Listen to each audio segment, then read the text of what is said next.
Welcome, everyone. I'm Kimberly Bushman, and this is the Intentionally Intuitive podcast. Today, we're going to take a look at relationships and numerology. So I highly recommend listening to the intro so that you understand sort of what to listen for and why. So what we're going to be looking at is based on our own personal numerology, what we tend to look for in a partner. Now, this can be for a romantic partner. This can be for friendships, who we surround ourselves with. But this is not about compatibility, okay? Compatibility, when we look at compatibility in numerology, that's very different than what we're looking at today. In compatibility, we're looking at the numerology of each individual and how they sort of interplay, how those energies interplay, and how to open the lines of communication and how to work with one another, and where there might need to be some extra effort put into that connection to make it work, right? Based on, again, the vibrations of the numbers.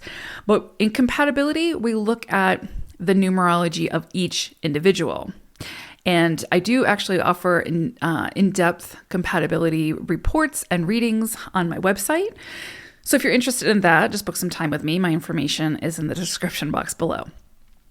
But today, we're actually going to be looking at our own unique numerology and what that says about sort of who we attract, what we look for in another partner or another person, right? Again, it can be any kind of relationship.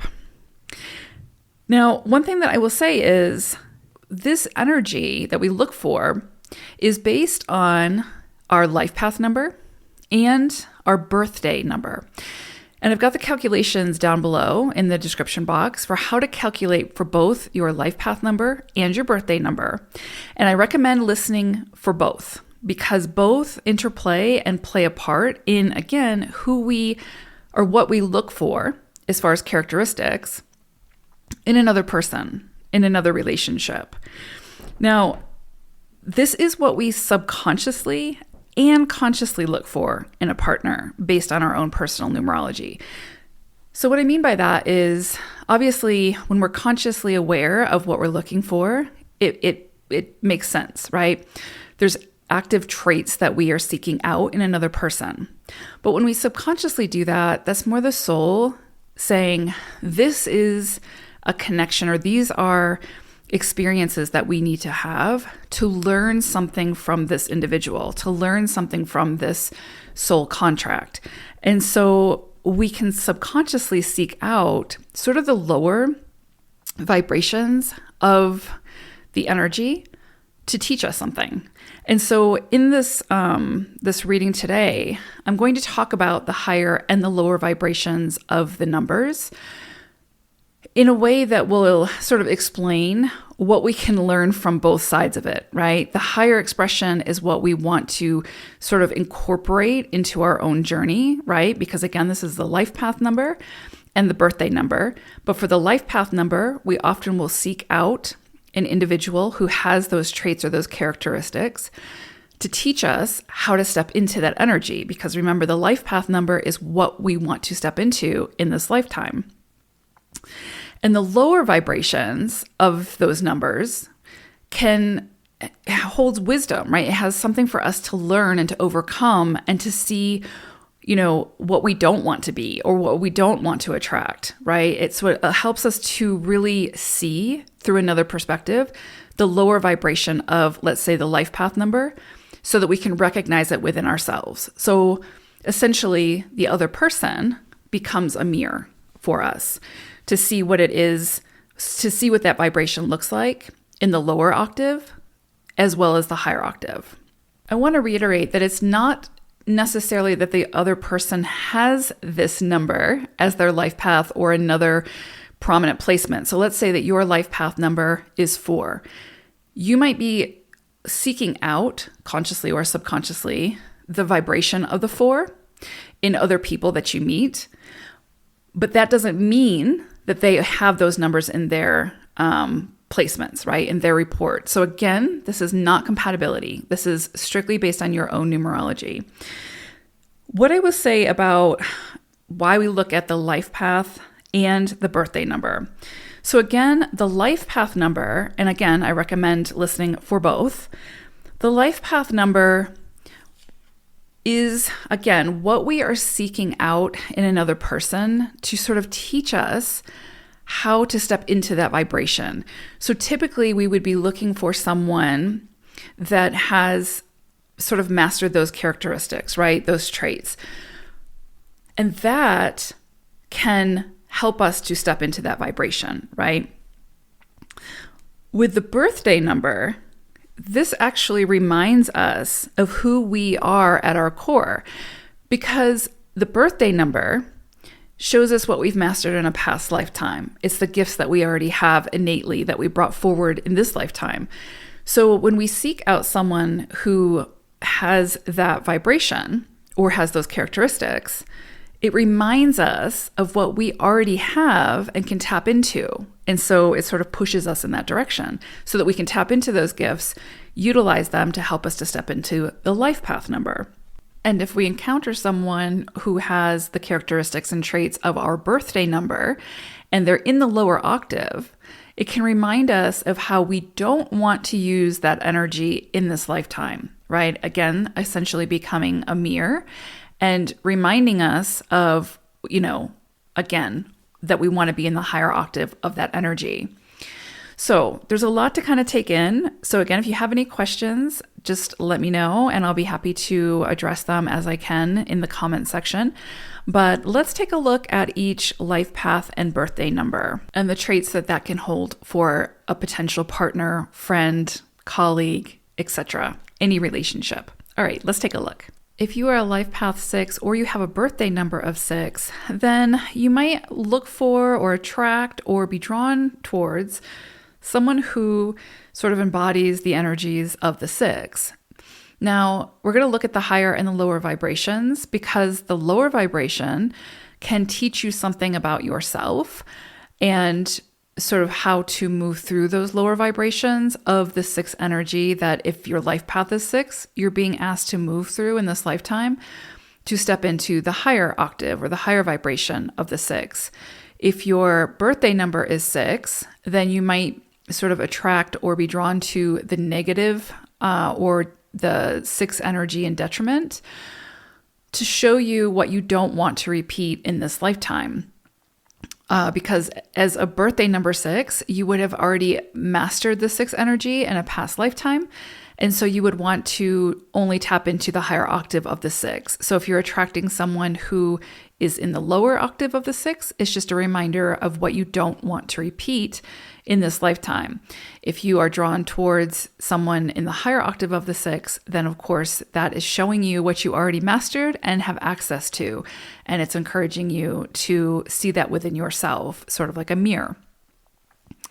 So first, let's look at the lower octave of the 6. So if you attract somebody or drawn to someone who's in the lower octave, this could look like someone who is sort of overly protective. 6 is the nurturing caregiver, but when it's in its lower or shadow side, lower octave or shadow side, it can be in the extreme. And so this can be like the hovering parent or the hovering friend or partner who doesn't allow you to have your own space and own autonomy.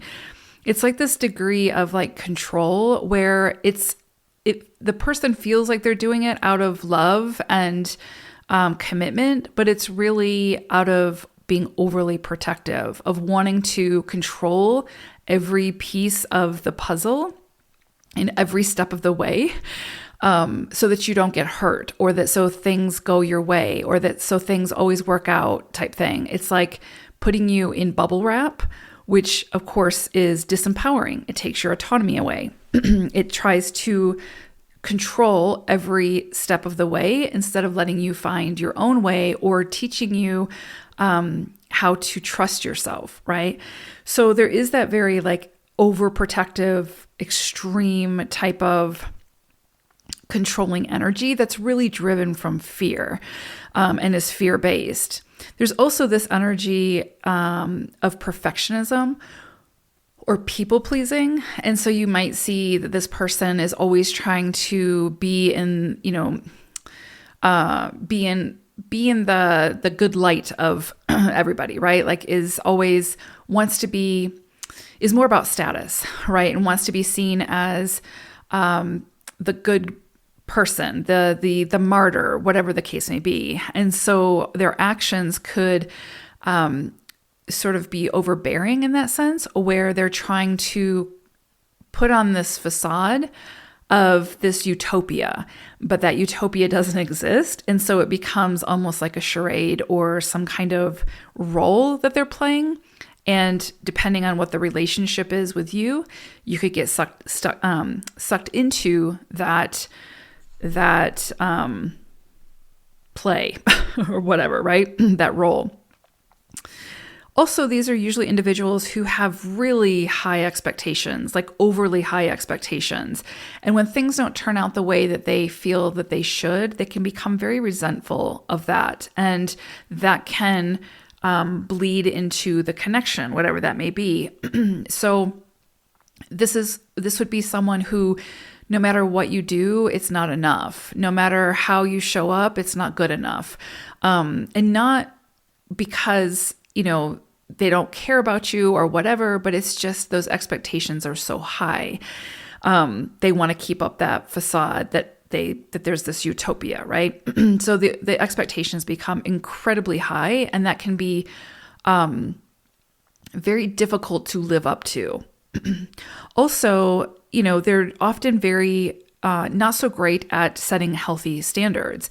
So they might always seem like they're giving or doing or overburdening themselves or overcommitting, but they're not doing it from the goodness of their heart or because they want to. They're not doing it out of gratitude for the opportunity to do so. They're doing it out of that sort of martyrdom, and that leads to resentment. And so these are often people who are very resentful, and that resentment, again, can bleed into their connections, and that can feel very stifling for someone who's on the receiving end of that. So it can come across as a very controlling dynamic where it's also sort of not only driven by fear, but it's also sort of a connection of dishonesty, of manipulation, of the other person constantly being in victim mentality, which can, of course, be detrimental to the person on the receiving end. So if you are attracting or connected, seeking out connections subconsciously or consciously with these individuals, it's to show you, because you're either a life path 6 or a birthday 6, that these are the attributes or the characteristics of the 6 that you don't want to step into but stay in, right? Because you're going to fall in and out of the higher and lower octaves of this vibration if it's your life path. But this is showing you through that mirror effect, which you don't want to stay in, right? The kind of attributes or characteristics that you don't want to connect with, right? To become. So through that mirroring, it reminds you that there's something better, that you are meant to step into something higher, of a higher octave. And sometimes we have to experience it through our connections with someone else to recognize that we don't want to be like that. So it sort of pushes us to do better. Okay, so the higher octave of the 6 is incredibly beautiful, right? It's the nurturing caregiver. It is the individual who creates a very safe, supportive, nurturing space for those who come in connection with them. It's a beautifying energy. It is the vibration of love, truth, and honesty. So someone who is in the higher octave of this is going to be coming from a place of truth, honesty, and love. So anything that they sort of do, the actions that they take, are coming from a space of supporting you to get on your own feet, to be able to do it yourself. It's not this, let me take control of the situation so that you are shielded. It's, let me teach you how to do this so that you can do it for yourself. And that so you can have your own autonomy in this lifetime. It's also very giving, but giving from a place of gratitude. So this individual would be able to say no if they don't have the capability to say yes. And so by doing that, They don't become resentful for overcommitting or overburdening themselves. They are very honest with the other individual to let them know, I don't have space or the capability to do this. And it gives the other person the opportunity to seek service elsewhere. It's also a very magnetic type of energy. These people they usually draw people in just from their light, just from the sense of sort of safety that they emit. A lot of people will come to someone who embodies this type of vibration for support and, a shoulder to cry on, or again, just to receive that very nurturing light. It's incredibly beautiful, and it does sort of encourage a sense of community. So it can be, when someone's in this higher octave, it can feel like you're in the presence of just light and love and support. And that can feel incredibly good. And it also encourages us to tap into that side of ourselves so that we can be that for another person or other people as well. There's definitely this energy of beautification with the 6 energy. So you might find that, they have a knack for beautifying a space, creating harmony and balance and, love and light into that space, just through their presence and just through their eye for cleaning up a space and removing any of the negativity from that space. So again, it can just be very relaxing and rejuvenating to be in the presence of someone like this. Also, this is someone who strives for, I don't want to say perfectionism, but strives for things to be in harmony, right? And in balance.